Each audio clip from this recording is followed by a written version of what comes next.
Hello everyone, and welcome to zoes.com. In this video we're going to walk through a short demonstration of the Business Process Center area in zoes.com and show you how simple, easy, effective it is for your business. So what we want to do is just go into the system and show you how to add a new business process in the settings area, walk through that area and show you how alerts and timers can be set to stages, and then go into the dashboard options and show you all the options of things you can view there in the detail page. So let's just head straight over to the software. Okay, so here we are at the login page for zoes.com, so we'll go ahead and log in here and go right over to the business process area. So, there's our daily summary and our helpful hints always there to help us out. So what we're going to do is go over to settings. So you push your settings button, come over to business process, click this tab. I've set a couple of examples up here, but we're going to go from scratch here. So we're going to create a new business process. So let's call this sales test process, and then we're going to add some stages. Let's call this target, and these can be whatever stages you see fit for your company, and a process from a sales or service perspective that really works for you. They're all user definable, as you see here.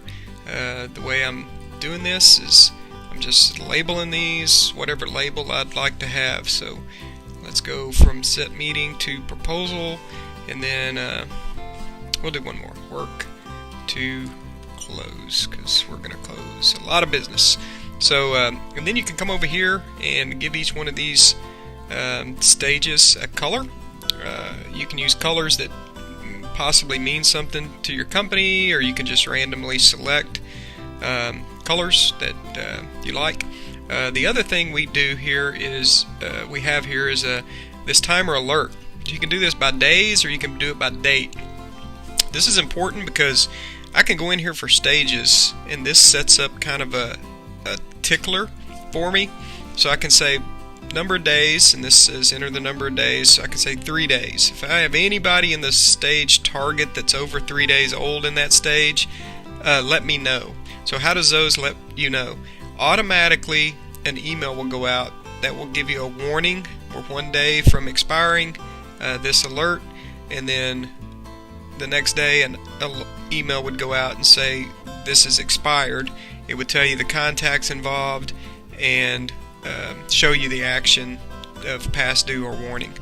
So you don't have to set it up for everyone, but possibly like a proposal stage might be very important. So if we can't get a proposal to a customer in 1 or 2 days, we really aren't doing our job. So, and I'll put 14 days, maybe a little bit longer to get them to close. But at the same time, if anything's over 14 days, let me know, and then I can go and recontact them. Or 14 is long, let's do 7. So the other way is to do date. So this would become a pick a date, and you could pick a date maybe at the end of the month if you have an end of the month closeout or that type of thing. You can do that and set that there. So kind of got that set, so we'll save this. So now what will happen is it'll bring up my new process here, sales test process, with the steps that we just kind of put in there. And then we can come over to this tab. It says business process. We can click that, and we can go to this and select the process. So these are those two I set up previously, but here's the one we just set up. So look at this: target, contact made, qualified, set meeting, proposal, work to close, with those colors we gave it to kind of make it look great. So you have 2 ways to view this information. One is a dash button, which gives you a dashboard view you see now, or you can click a detail button and kind of go into the detail behind each one. So as you can see, we have 0 contacts, $0, 0 average days, because we haven't added any contacts into this process yet. So let me show you real quick how to do that. So we'll come over to our contact management area, and we'll go, let's just go find a guy here. Here we go. Just pick this guy, Steve. So we'll go into Steve's record, and then right over here is your business process area. So we'll go and put him in the sales test process, and we can say he's a qualified guy, and say it's $2,230 that we're looking at as far as him being in the process. And then let's go find another one real quick. We'll click this person, go in. and do the same thing. So we'll put test process and say we're proposal and say 3,189 for that person. So what that does is that moves them into the process. So if you go to the business process now, we'll load this up and you'll see you got a contact here and a contact here. So what this is showing you is a dashboard view of how many contacts, how many dollars are tied to that, the average number of days, 50% of your contacts in the process are here, and then 41.2% of your dollars are here. So this is automatically calculating those things for you, and then when you click the detail, you can come over here and see the detail of where they're at and in a dollar view. So I can click this, it takes me into the quick view. I can say we lost this business, we won this business, which would close this person out of the process and log in the recent activity that we won that. Or I can come here and quickly move him to another stage after he's qualified to meeting set or proposal. So we try to give you as much information as possible in very quick compressed views so you can view it and move forward. At the top is your main navigation bar for the process. So we'll click, and I'm going to go into one I set up earlier because I've already kind of put some information in here. So sales process, and I've got a bunch of stages, a bunch of contacts and dollars and days and all that type of stuff being calculated here.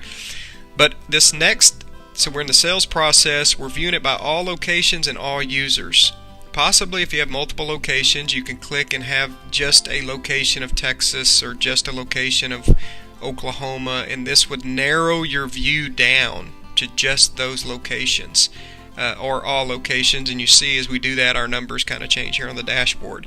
Or I can go in here and say show me this by Steve or show me that by John, and then it's just showing me those people that I manage. And this is all by user viewing rights, so it only shows users the people they manage or their viewing rights in the security setup area. So you can do that in settings also. So this is a field here where you can type in a company name and it would show you by just a company name a view. So you can click here and just show it, you know, do we have anything going on with GameStop, or what do we have going on here for companies. So, and then in the detail view you can do the same thing with companies, but you get a couple more selections here. So this is all the people in the process. We're looking at this by contacts. We could look at it by companies, and it would flip a switch and show you the company name. If they don't have a company, just like this person, then it shows you a blank, but then you can click it and see that, well, there's no company tied to this person. So, or you can go in here and view this by users. Users would be people you manage, sales, service people, and see what they have going on in the process. But the contacts is most of the time what you're looking at. Right now we're viewing this by number of dollars, but we could also view it by number of days. And you can see Mitch has been sitting here 10 days. He's in red because he's expired to the alert. Warning, Lacey's at 8 days and in yellow, so these are warnings. So if we go back over to our settings process area, you can see we have 9, 9, 14, 9, 9. So we've set up alerts here at 9 pretty much for this process. So that's why when we come back here, the things that are at 10 are in red, things at 8 are 1 day prior to the 9, so they're in yellow. Same thing over here, but this gives you a real quick view of what's in yellow, what's in red, where do we need to take action. Plus I get that email that lets me know, hey, there's some action that needs to be done here for this process.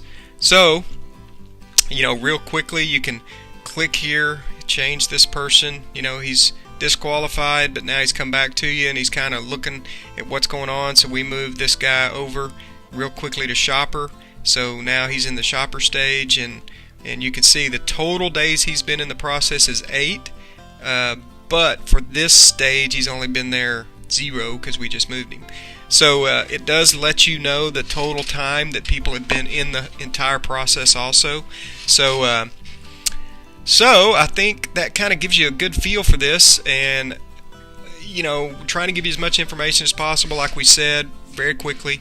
So enjoy this area, and if you want to, you know, watch the little tutorial video on the business process, just push this and kind of walk through it again. So enjoy zoes.com and have a great day.